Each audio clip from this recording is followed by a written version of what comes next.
Hi, today we are going to talk about drug proving.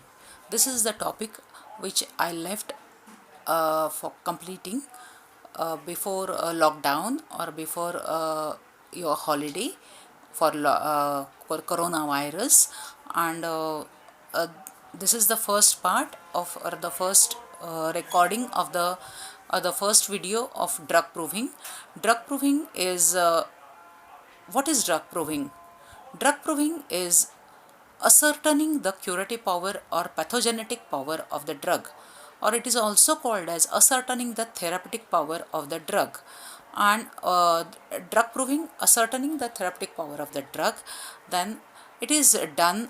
What are the prerequisites of drug proving? The prerequisites of drug proving is uh, that is medicine, prover, and third part is medicine, prover, and environment. The medicine, what you are going to prove is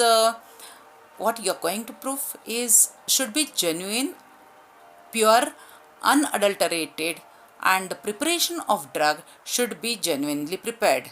The dose of the drug, mode of administration of the drug should be decided. Then the drug proving is then second part is the prover. In prover, it is proved on healthy human being and not on lower animals. There are so many things that prove on lower animals. In healthy human being, we get the symptoms which can be only told by uh, prover only, a human being. A lower animal cannot tell you the mental symptoms, mental changes of the state. Then they cannot tell you the modalities. They are feeling better by this symptom is better by pressure, like headache is better by pressure, like headache is better by rest, etc. So, modalities and all the mental state you will not get in lower animals. So the drugs are proved on healthy human being. It is proved on both the sexes and of all age group. It is proved on both the sexes, on all age group, on economical classes also. Economical classes also. Now, so the all these people should be healthy. The prover should be healthy, right? Now the how will you prerequisites of proving the related to medicine, related to prover, and the environment, where the prover should be healthy and he should not have any mental stress, or he should have his routine work only, routine work at home, routine work at job. There should not be any stress, more stress at job. The prover should have the proper diet also, where he should not have any raw food. He should have a limited or a proper diet at proper time. There should be a good environment around him. Then surrounding should be good, and there should not be any stress, more stress to them. Then this is pre-proving. Now proving, there are it is related to medicine and related to in proving it is related to medicine and related to proving, that is the methods.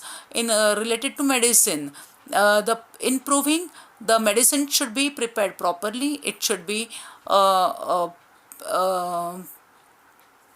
it should be given to the drug prover properly. Then the prover, related to the prover should be healthy. Prover should be ideal. What is ideal prover? Ideal prover is the prover. What are the qualities of ideal prover? Ideal prover, the qualities is, the first is the prover should be healthy. The second one, the prover should be intelligent. He is enough intelligent to explain you the symptoms or the changes happening in the body on the physical level and on the mental level. Then third is first is healthy, intelligent, trustworthy, then fourth is unprejudiced, then he is very sensitive. He should respond to each and every small thing. That sensitive person should be idiosyncratic. It is also called as idiosyncratic. And then sensitive, idiosyncratic, trustworthy, unprejudiced. He should not have any grudges first in the mind about drug proving, what he is going to prove, what he is going to do, and what will be happening in the body, and he should not be that anxious. Right now, this is unprejudiced. So the prover should be healthy, a prover should be trustworthy, prover should be intelligent, prover should be unprejudiced, and prover should be sensitive or idiosyncratic, so that he can find out the minute changes in the body. He can note down the minute changes in the body, and he can tell to the prover or to the physician or supervisor to write in the day diary. Now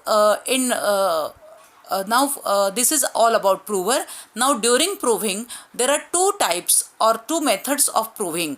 The two methods of proving, that is single blind method and double blind method. In that single blind method, the supervisor, the drug proving conductor, that is supervisor, is going to give the drugs 1, 2, 3, 4. He is not telling the name of the drug to the prover. He is coding that 1, 2, 3, 4 or ABCD, etc., and giving it to the prover. Here only one blind is there, that is the prover is only blind, so it is called a single blind.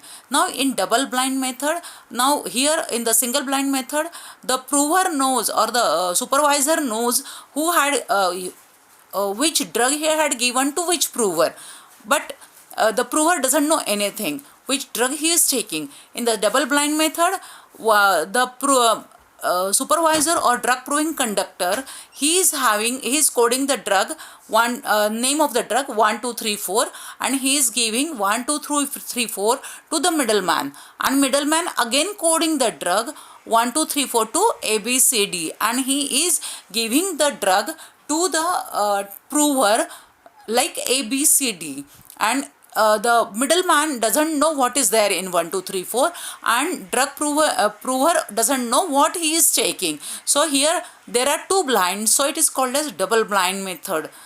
Now here the preparation of drug should be there. Now this is now the recording of the symptom is there in the recording of the symptoms is there in the proving. How will you record the symptoms, or which symptom will you record? It is related to medicine, that is all the symptoms, primary symptoms of the drugs are recorded. Primary symptoms of the drugs are recorded means after giving the drug, whatever the symptom appears is recorded. It is primary symptoms except narcotics. In narcotics, the secondary symptom is recorded. Like opium, the primary symptom is sleepiness, and the secondary symptom is sleeplessness. Here in homeopathy, we are recording the secondary symptom of narcotics, the drugs in the narcotics. Then alternating symptoms. In alternating symptoms, the drugs having some drugs having alternating symptoms like diarrhea after constipation, so that symptom is recorded as a drug proving symptom. Now these symptoms are recorded. Now the symptoms recorded should be from the head to toe or from the appearance of the symptoms. If the prover had first pain in abdomen and then headache, if you are recording according to the head to toe, then although it is appeared second, you will record the headache first and then accordingly. But like in materia medica, okay, we'll discuss it later in the next video.